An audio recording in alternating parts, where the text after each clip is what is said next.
How goes it? How goes it? Seems How you doing? doing good, Kevin. Thank you. Good, good. Doing good. Perfect. I got a question for you guys. Um, and I guess we can just kind of just talk about this as we are allowing everybody to come in. What'd you guys think about the meeting yesterday? Kent, still on? What's that? What did you think about the meeting yesterday? What part of it? Our part. Like for the three C's? Mm-hmm. It was good to recap on it, but I think we did a Zoom on that, and I was part of the group, I believe, that made it through the whole thing. Mm-hmm. So what'd you think about the interactive portion of it? I got to keep my opinions to myself on that one, just because that role play, and I don't know, it's nerve-wracking for everybody, I think, and you know, it's a little strange, but it can help, I think. But we Mm-hmm. have to be, I think we have to have more preparation in what we're going to be role playing to be a little more successful in that. Okay. So you disagree with spontaneity?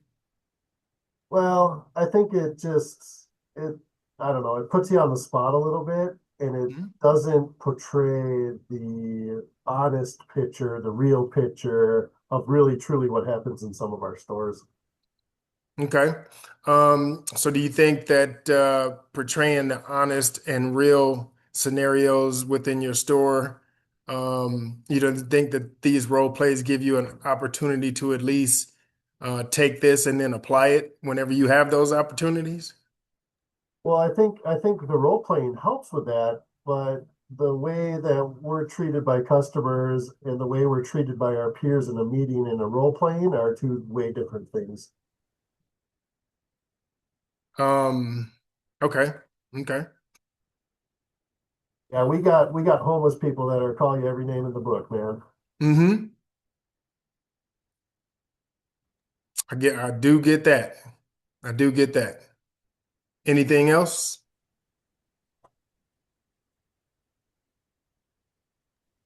Kevin, for me, the role playing and all that, getting up and speaking in front of people, for me is a fear of my life. I have a really hard time, and for me, when I get up there, I don't want to seem like I don't know what I'm talking about because I can't get it out of my head to my mouth to you guys. So it just for me, it puts me in a really awkward situation. Mm-hmm. Can I chime in? Yep. So it's not a bad idea. It's a great concept. It's something that we do as managers every day. When you see something not right, you fix it.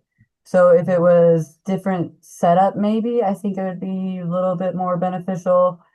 Say ahead of time, you already pull your two people that you're going to have role play out and have them do a role play enactment.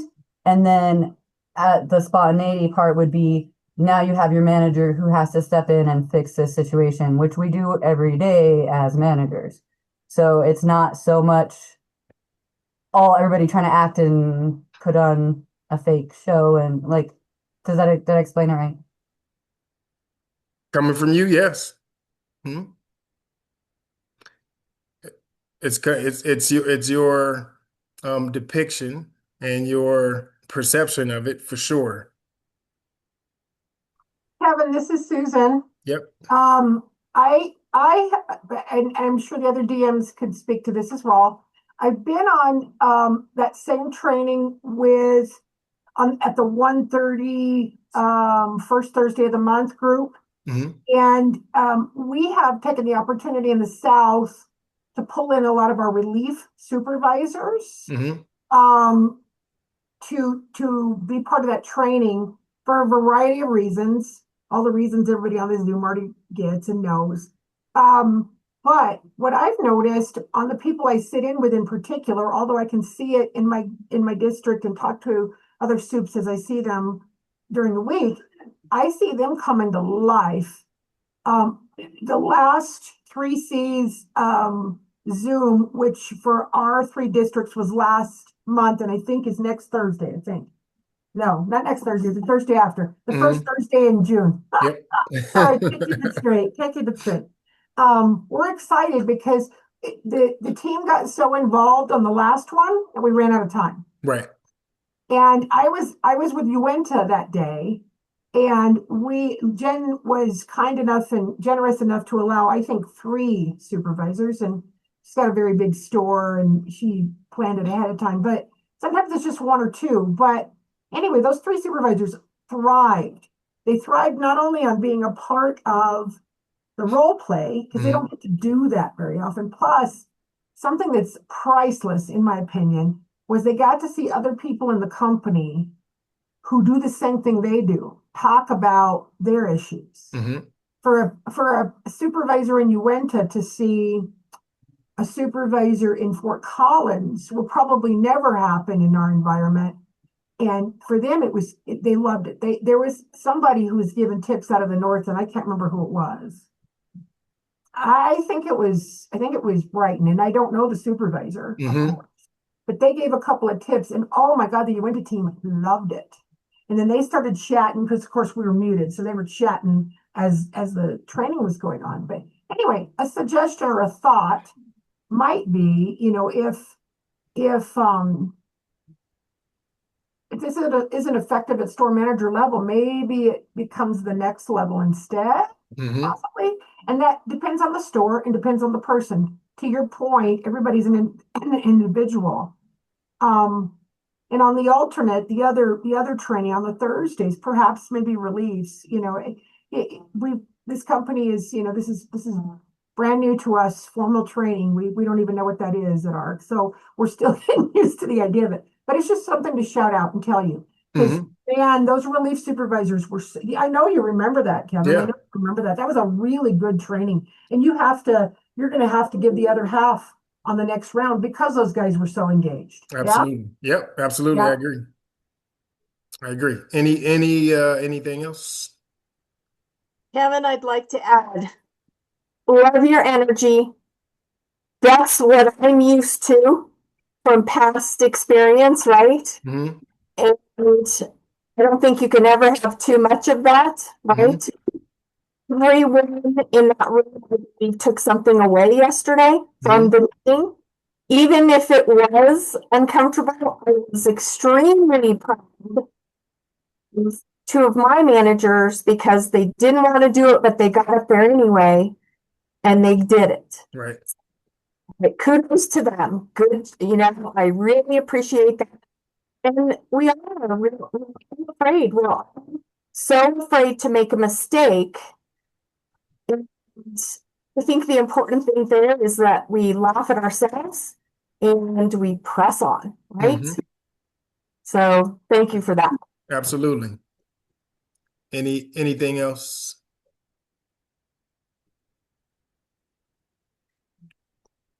Okay, so thanks for that feedback. I really do appreciate it. And one thing that I want to uh, I guess present to you guys is that none of these situations or scenarios are going to be the same as what you experience in your stores because each and every store is a little bit different based on their demographics, right? The objective is to break down fear, break down barriers, and open up the opportunity for dialogue and give you guys a tool to implement into on your teams. Okay, if you may know this, and I know there was a couple people that felt really, really uncomfortable. And when they sat down, I could see like they were trying to cool themselves off and things like that. And I want you to, again, then understand that sometimes your employees feel like that when you ask, or when you're trying to get them to do some of those same things. How come we didn't, you know, greet the customer when they first walked in? Well, because probably they felt like everyone's watching and they feel really uncomfortable in doing so. So I want you to, one, the reason why I wanted to immerse you guys in that environment is because that is what happens with your store employees. At 4 or 4:30? That's what happens with your Okay. store I just thought employees. I'd double check because They, at least I want to clear overtime and you guys just put Westminster, you mind why I muting? was asking. You mind I muting, hadn't an answer please? from Andrea either, so. So, all right, well, I'll look for you around 4:30 then. Okay. Mm. Okay, so that's sometimes how your store employees feel, and that's sometimes how some of your managers or assistant managers feel, because if I'm correct, some of those store managers or assistant store managers are being promoted from the back end in production, right? And they rarely have people interaction. And sometimes they gravitate to the production area because so they don't have that people interaction. But now is the time for them to have to be able to do that. People get moved from the back to the front and things like that. So I just wanted you guys to be aware. So the scenarios may not be the same. You guys have different scenarios. But the feelings that you have are going to be the same throughout some of your employees. You may have some employees that may have more confidence in themselves and their ability to speak and come up with things to say on the spot. They may have a bubbly personality. Some people may be more reserved, but just being able to understand. I felt like that before. I felt like that before. I didn't want to do it. I felt a little uncomfortable. It made me feel a little, but for those that got up, had courage enough to stand up, to get out of their seat, and even if someone grabbed them by the hand, they didn't pull it away. They said, okay, you know what? I will. So just understanding that sometimes it's going to take that because we have people that are pouring into our stores and on our teams from vast backgrounds, and they're coming equipped with different sets of skills, and they may not be the same skills that we're used to, but we have to nurture them and coach them into some of those skills, and that's what it's all about. Okay, it's not about being right. It's not about having the perfect setup. It's about having the understanding and the awareness that this is possibly going to be uncomfortable, but we got to coach them through that process. We got to coach them through that process. And that's what it's all about. So I appreciate all of your feedback. I really do. Thank you for it. And we'll continue to press on and always try to get better. Yep. You have to get uncomfortable to be comfortable. You have to live in an uncomfortable space. So just knowing that because of the work that you guys do and the types of individuals that pour into the store, you have to know that it's going to be potentially uncomfortable. Okay. Okay, good. So thank you very much. I need all of that stuff. I love hearing it because it helps. It helps not just me, it helps you guys, being able to have an open form of dialogue and expression in these trainings, and feel confident that one, you're being heard, and then we can learn and grow together. That's what this whole thing is all about. So I appreciate it all. So you remember yesterday I talked about having some um, baseline standards. Okay, some of those baseline standards to kind of go over, and I'm share and I sent those out via email, and you should have those. But I'm going to share my screen so you guys can have them, and then we can go over them briefly. But I want you guys to take some time later on to go over them and either acknowledge, hey, I think this is good as a baseline. That in the event that we do move different stores, these four things will be a baseline standard that we will have in place. If I move from one store to the next store, that these things will be in place. They'll be in place for me, and they will be in place for the next manager that comes in. Okay. And so I'll share my screen so we can look at that. Where is it?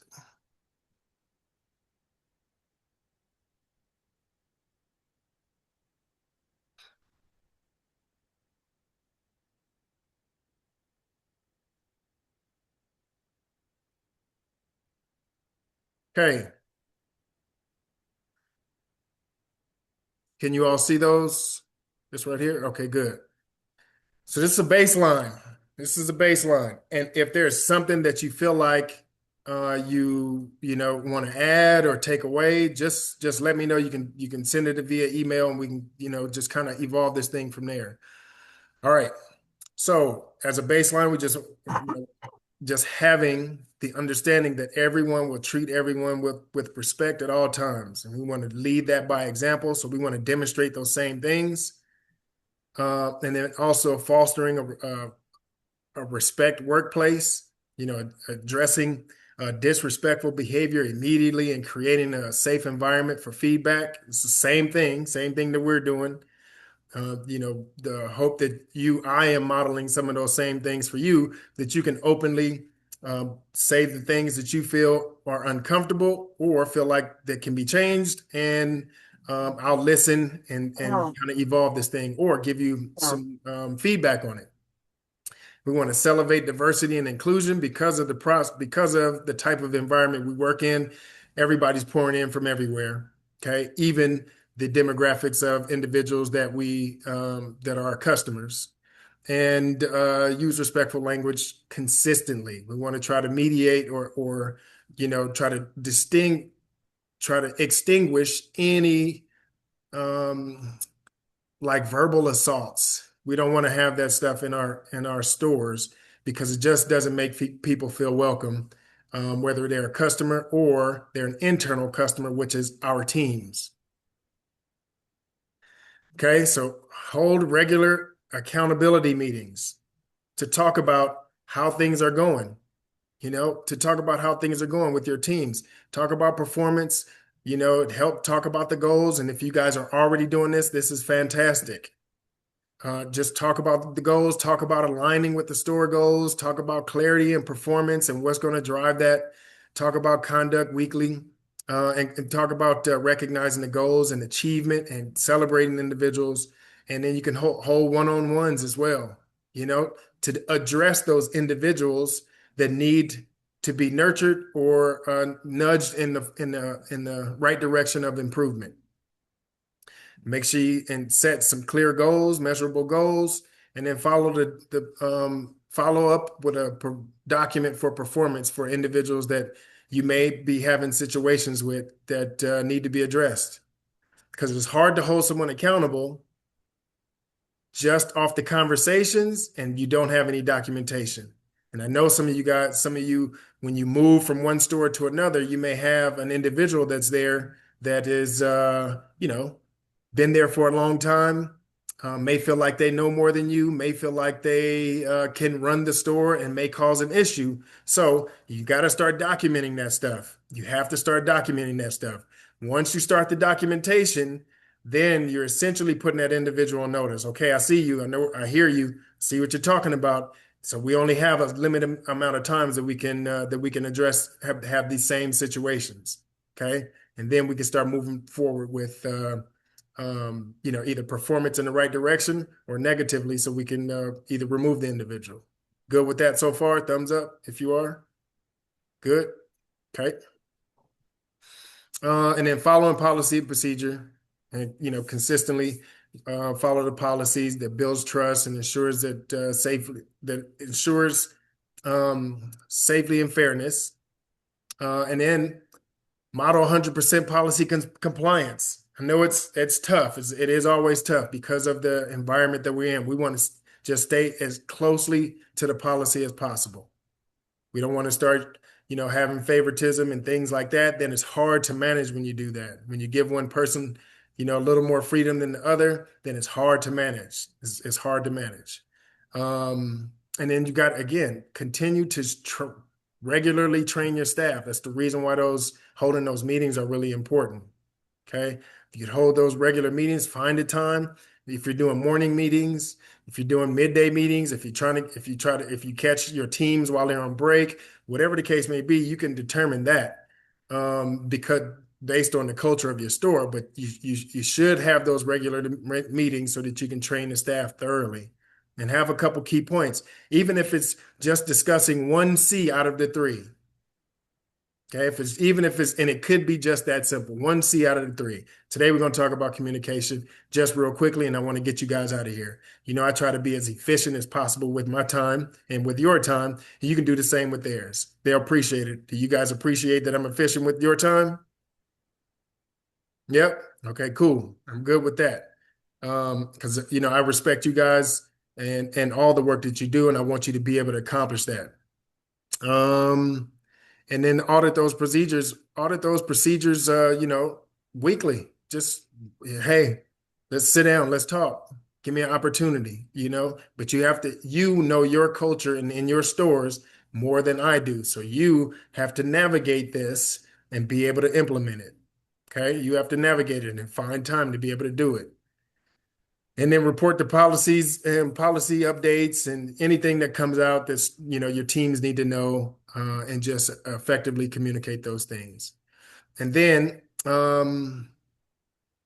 implement and apply the A+ customer service standards across the board. We're talking about, 3 Cs, and then coaching staff in the real time, which we talked about, which we modeled that stuff. We modeled that stuff yesterday in the meeting. Okay, we modeled that yesterday in the meeting. Oh, I just had this situation where it was not a good customer interaction. You know what? This could be great for everyone. Everyone, hey, listen, this is what I just saw. I saw this interaction. I just coached her on it, but I wanted to make sure we're all coached on it and we move on from there. Okay, very simple. And then create a clean, welcoming environment. Create a clean, welcoming environment. And these are all just 4 things that if you guys are good with that, you guys can move forward and make sure that those 4 things, at least as a baseline, are implemented at any store that you go into. You guys okay with that? So you have that in the email. I sent it in that email. You guys will have that. Read over it. Take some time. Read over it. And then just follow up with an email saying, hey, this looks good to me, Kevin. Sounds like a plan. Sounds good? Okay, good. So now we'll get into the training. I'm sure we probably won't get through the whole thing today, but we will follow up with this as well. Okay.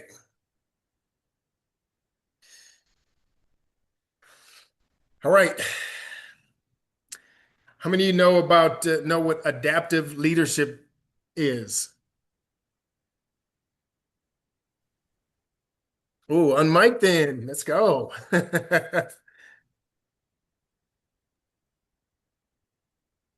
So unmic, Pam, let us know.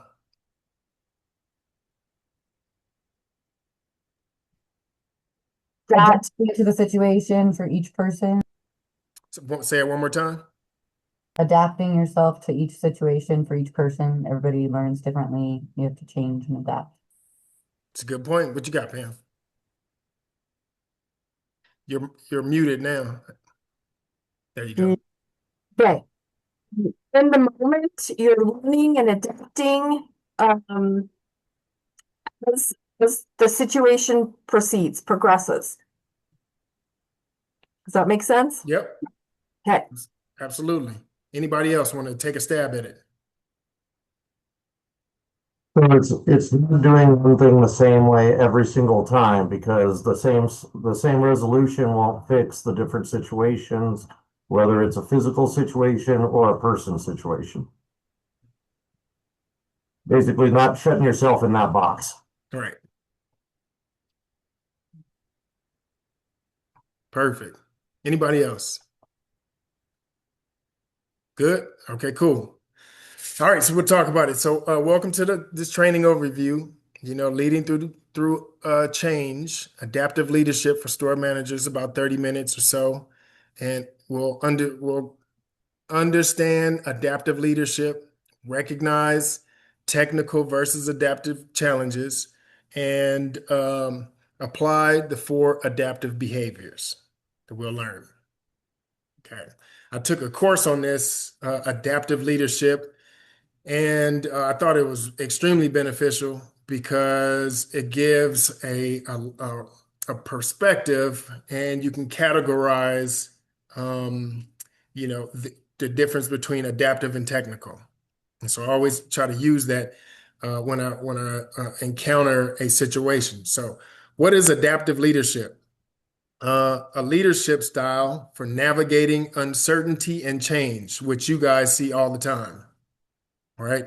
You guys see this on a regular basis, whether it's walking into the store that day, just a normal, Thursday, walking into the store, you have to have an adaptive style, whether it's being moved from one store to the next. Okay. Every day. It involves shifting mindsets, not just applying quick fixes. Okay. And it builds teams resilience and long-term problem solving. Okay.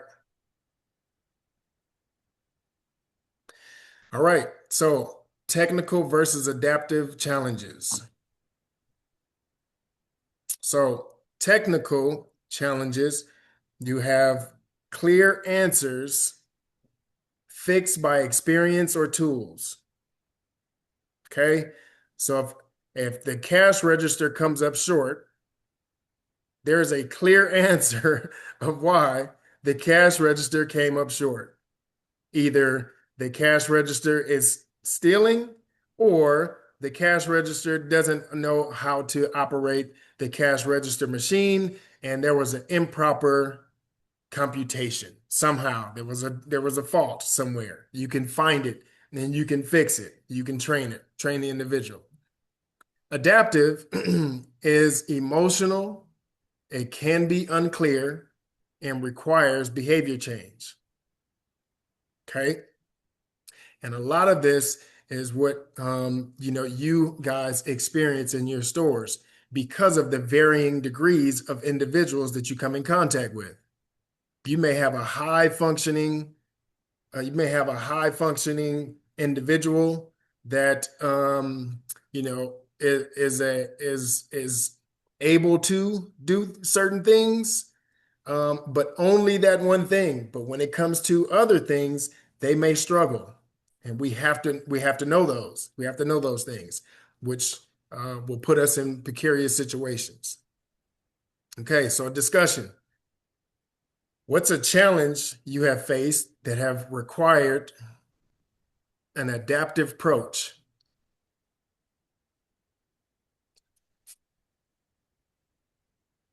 What is a challenge that you have faced that has required an adaptive approach?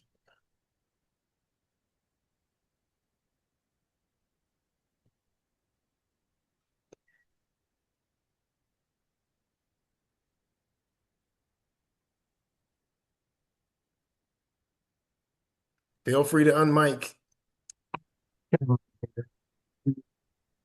Challenge that I've had, I've been at several stores in the last year, and getting to learn the new staff there, depending on if it was a project role just for a couple days, whether it was a couple weeks helping management out, or now currently learning all the staff here in Louisville. That's definitely been a challenge because you get used to working with the people. You know that I can tell this person this way, and this person I need to add a little sugar for them to listen. So that's really been the biggest thing is as we have new team members coming in, no matter what it is, new coaches for our ambassadors, learning how to motivate them in a way that works for them, not just what works for me, and not falling into the default of, well, I'm the boss, so do it. So it's been a little bit of a challenge, with how things have been, and it's a two-way street. They're having a challenge learning the new leadership. So, we don't always agree. Sometimes it can be the discussion about, well, here's the why behind the what, and then we get the acceptance. Okay, that was that. Hey, I really do appreciate that. You opening up and sharing that. So one question is, what was the mindset shift that you had to adopt in order to get to the point where you feel like, okay, now I can manage, I understand this team and I can manage this team? It's only been 2 weeks here, so I'm still learning them on how best to manage them. Mhm. But the biggest thing has been involvement, whether it's been here or any other thing, asking their opinion on things and saying, does it make sense? Getting the confirmation of learning and comprehension afterwards. So what does that mean to you in your own words? Mhm. Just parrot back what I said and say you understood it. So that's probably been the hardest thing, is learning the different styles of communication for the different people, but also letting them know how best to communicate with me so that I can be the best for them. Absolutely. Anybody else get anything from that experience right there that applies to you? Every day with any of our employees and let alone our ambassadors.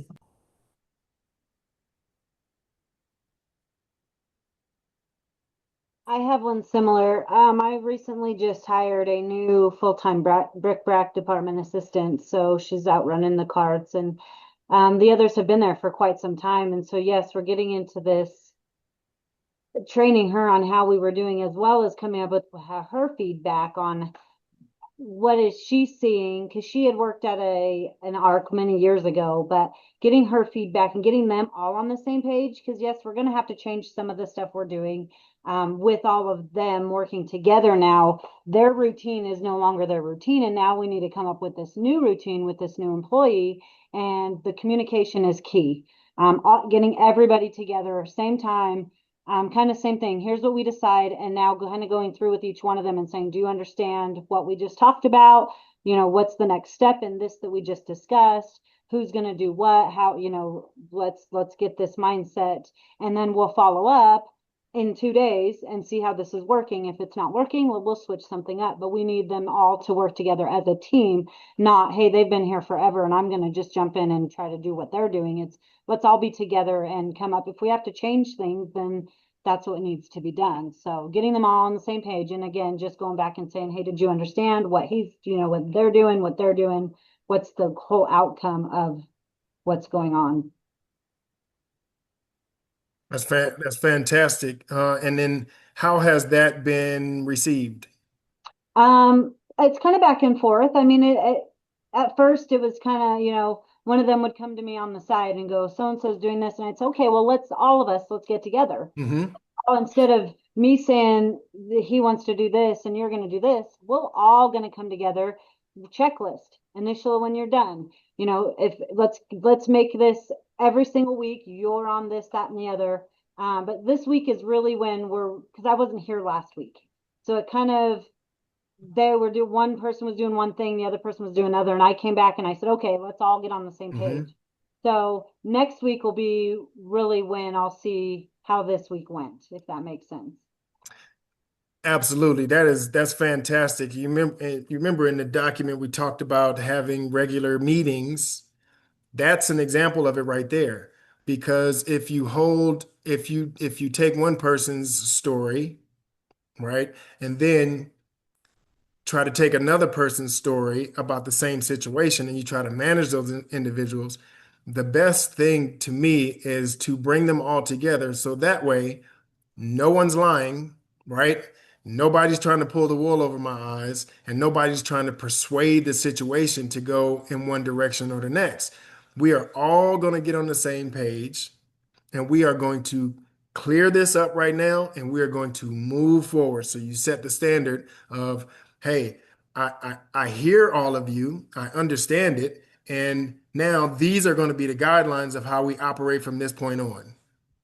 It's going to be the guidelines how we operate from this point on. And that way you set yourself as the leader of the store, as well as, hey, we're doing this thing together. And you get more participation. So that's fantastic right there. I really do love that. Thank you for sharing that. You're welcome. Okay. We do have a few more minutes. We'll go on to the next one. So these are four, and I want you guys to write these down if you can, or take a picture of it with your phone. These are four adaptive leadership behaviors. Okay. 4 adaptive leadership behaviors that you guys are all, some of you guys are already putting these things into practice, and this is good. This is really good. One is get on the balcony.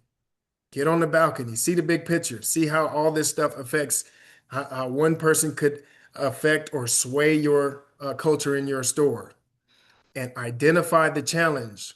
As technical, is it technical or is it adaptive? Okay, is it technical or is it adaptive? And then you got to regulate distress. So stay calm and create psychological safety. And then empower team learning. And that's the reason why we did the role playing yesterday. Empower team learning. You got to break some of those things down. You got to break down some of those barriers. You got to encourage people to communicate. Got to encourage people to communicate, as well as, live being uncomfortable. You have to be uncomfortable in order to get comfortable. And then lead with curiosity and not command. So that's a great job that you did over there. All right. So this is a scenario 1, and we got a couple minutes. Scenario 1 in this discussion. Team morale is low due to staff shortages and heavy workload, and your team is showing signs of frustration with lack of communication with each other. All right. What 2 adaptive behaviors would you use to correct this, and why? So those adaptive behaviors that you took pictures of or wrote down, what 2 would you use and why?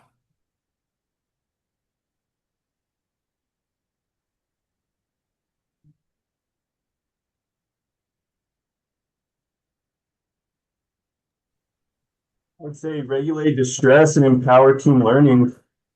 Obviously, if morale is low, they're probably a little distressed, right? And so stay calm and create the safety that they're probably seeking in their work. And why is it important for you as a leader to stay calm? Because they feed off of you. They see us, they pick up on how we feel too. So if they can see that we're stressed, we're kind of having a bad day or whatever, they always see that. And so just leading by example, really. Absolutely. Absolutely. Anybody else? Thank you for sharing that.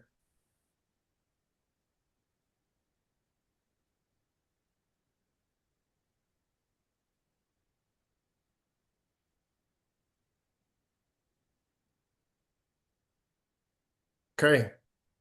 We have a couple more minutes, like 2 minutes exactly. So I want to, let me see. Coaching for adaptability. We'll go here. Coaching for adaptability. Ask open-ended questions. Acknowledge discomfort during change. Celebrate adaptability, not just results. And share your own learning moments. So some of those same things that we did in the role play yesterday, some of those same things that we did in the role play yesterday, I'm asking you guys to come up with answers with a base scenario. I'm asking you to step out of your comfort zone to engage. And then you guys share with me that, hey, that didn't feel comfortable to me. Okay. That didn't feel comfortable to me. And sometimes when people felt like we knew that they were uncomfortable, we celebrated them. Okay, we celebrated them being adaptable. So the willingness to learn, to get out of their comfort zone and come up to the front and participate, and sharing our own learning in those moments as well. So just understand that we are modeling these things. We are modeling these things. And we'll continue to do some of those things because I want us to all be on the same page with the how-to and be responsible for our culture as well. We will pick up where we left off right here as we move on. So just make sure that you pin drop this, and we will continue to move forward with this adaptability, leading through adaptability. Everybody okay with that? Good? Thumbs up. Thank you, Kevin.